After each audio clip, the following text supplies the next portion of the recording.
La representación de los cuerpos celestes en el arte se remonta a la antigüedad. Los babilonios, los egipcios, los griegos observaron los astros, los integraron en sus cosmogonías y los representaron generalmente con finalidad religiosa. También fue habitual en el arte occidental cristiano durante la Edad Media, casi siempre en forma de zodíaco para ilustrar el discurrir de los meses.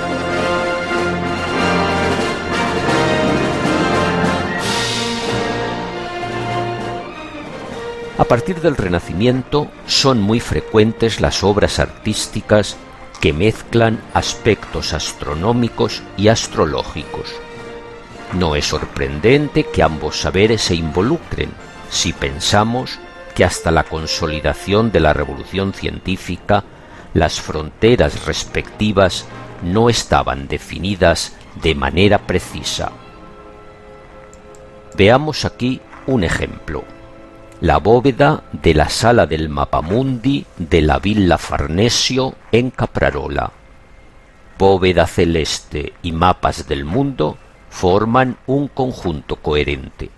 Estamos en la época de los descubrimientos geográficos y el desarrollo de la navegación exigía la coordinación de geógrafos y astrónomos. La bóveda anónima reproduce con dibujo preciso y rico cromatismo las constelaciones del hemisferio norte, entre ellas los signos del zodíaco, situadas en el cielo con admirable rigor científico. Otras veces el significado astronómico o astrológico es más críptico, como ocurre tal vez en La Última Cena de Leonardo. Es una obra maestra del clasicismo renacentista por la cuidada composición, por el uso magistral de la perspectiva, por el empleo del claroscuro.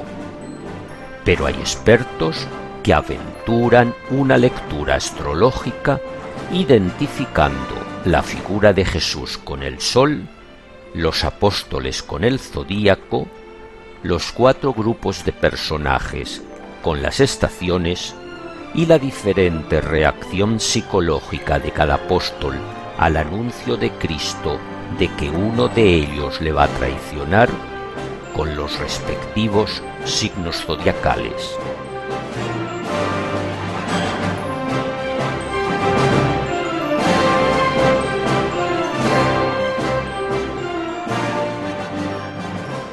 Muchos artistas de la Edad Moderna han representado en sus obras los cuerpos celestes. Veamos un ejemplo perfecto. Entre los temas del Génesis de la Capilla Sistina, Miguel Ángel incluyó la creación del sol y de la luna. La escena es sencilla, con la figura divina, algunos angelotes y sobre el fondo frío de azules y grises los 2 astros. En el creador todo es dinamismo y potencia. El escorzo forzado, el gesto de los brazos, el viento que a la vez que mueve la túnica resalta la fornida anatomía. Contrasta con él la inmovilidad de los cuerpos celestes, el sol como un cálido disco dorado, la luna una esfera de color perla, fría como la noche.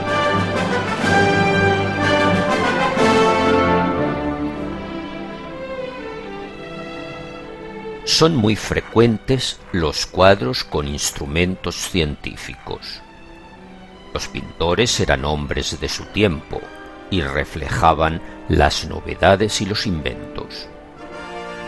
Esta es la visión de San Agustín de Vittore Carpaccio, un pintor veneciano de finales del 400. Bajo la apariencia de una escena religiosa, nos muestra en realidad el estudio de un humanista. Como pintor del Renacimiento ensaya, aunque sin mucho éxito, la perspectiva y envuelve la escena de efectos luminosos que permiten percibir el aire.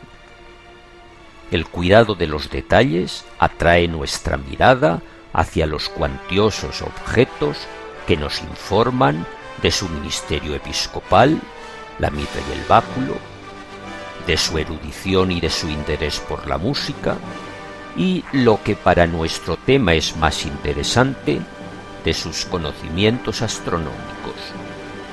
En efecto, al lado del santo aparece una hermosa esfera armilar y en el nicho del fondo un cuadrante y varios astrolabios. Nuestro interés por La vista de José de Ribera responde a motivos distintos. Las representaciones de los 5 sentidos solían ser alegorías idealizadas, pero los pinceles de Ribera han creado un cuadro intensamente naturalista. Una figura pobremente vestida, llena de arrugas, de manos vastas, con las uñas sucias, pero con una penetrante vida en la mirada. El contraste tenebrista nos deja muy clara la influencia de Caravaggio. Y los objetos. La mayoría tiene que ver, naturalmente, con el sentido de la vista. Sobre la mesa, un espejo y unas lentes. Y en la mano, un pequeño telescopio.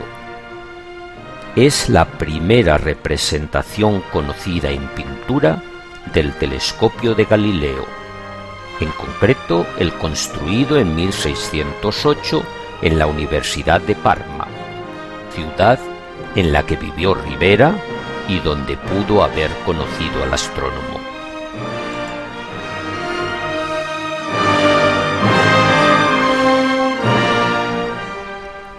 Los embajadores de Holbein el Joven es una obra maestra. El artista, de origen flamenco, trabajaba en la corte de Enrique VIII de Inglaterra y allí pintó, a tamaño natural, este retrato doble. Llaman la atención la suntuosidad del colorido, los elegantes ropajes, el pavimento de mármol, los aderezos de oro, los objetos que se disponen sobre el mueble del fondo. Centremos en ellos nuestra atención. Los del estante superior están relacionados con el quadrivium, un globo terrestre, un compás, un laúd, un libro de aritmética. Los del estante superior son objetos científicos para la medición del tiempo y el cálculo astronómico. Junto a la esfera celeste identificamos un cuadrante, un reloj de sol poliédrico y un torquetum. Delante de los personajes, en el suelo, hay un objeto extraño y misterioso. Solo al mirarlo lateralmente desde la derecha del cuadro, podemos identificar su forma y comprender el mensaje. Es una calavera que recuerda la caducidad de las cosas terrenas. Ha sido diseñada mediante anamorfosis, es decir, deformando la imagen con un procedimiento óptico. Comprobamos así que los pintores no sólo representaban objetos científicos, sino que empleaban además en sus cuadros los avances de la ciencia.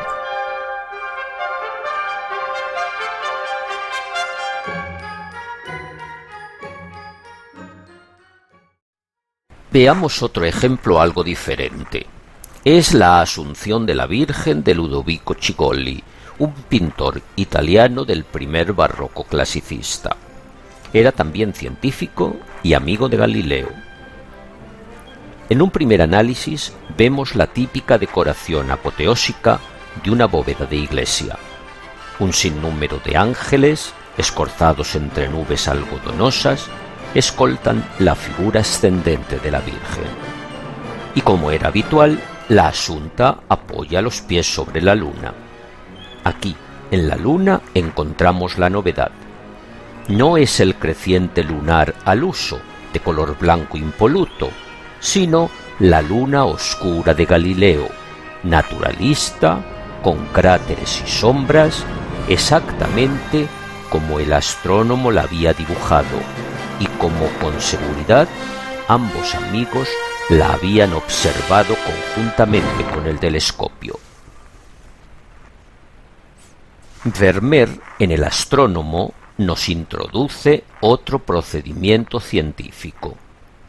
Estamos en los Países Bajos, en pleno siglo XVII, cuando los holandeses alcanzan su máximo protagonismo en los campos científico, económico y artístico. El estilo de Vermeer es inconfundible. Una escena cotidiana, intimista, envuelta en una luz fría que resalta los colores amarillos, verdes y azulados, salpicados de chispeantes puntos luminosos. Vemos otra vez instrumentos científicos, un calendario astronómico, un astrolabio plano y una esfera celeste.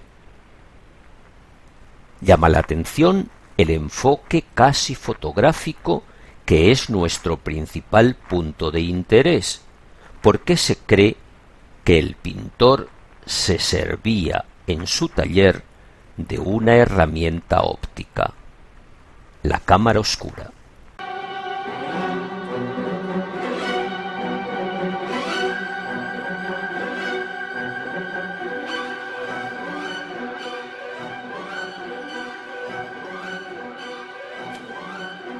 Grandes genios como Leonardo o Alberto Durero ilustraron libros de ciencia, pero que no eran de tema astronómico. Sí lo es, en cambio, el Tratado de Mecánica Astronómica de Tycho Brahe. Brahe fue un astrónomo danés del siglo XVI, anterior a la invención del telescopio, que mediante observación directa fue capaz de inventariar más de 1 millar de cuerpos celestes. Para ello, diseñó el castillo laboratorio de Uraniborg y en su interior el cuadrante mural que vemos representado en la lámina. El cuadrante mural era un gran observatorio que el astrónomo utilizaba con la ayuda de varios ayudantes para sus fructíferas observaciones celestes.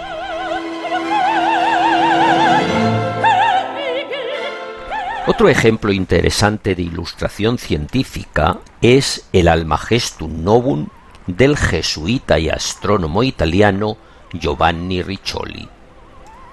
Vemos 2 de las ilustraciones del libro, dibujadas por su compañero en religión, artista y también científico, Francesco Maria Grimaldi. La primera es una panorámica de la Luna y de sus fases. El segundo mapa muestra la nomenclatura lunar creada por Riccioli, que designó con nombres de astrónomos antiguos y contemporáneos casi 250 elementos del relieve de la Luna.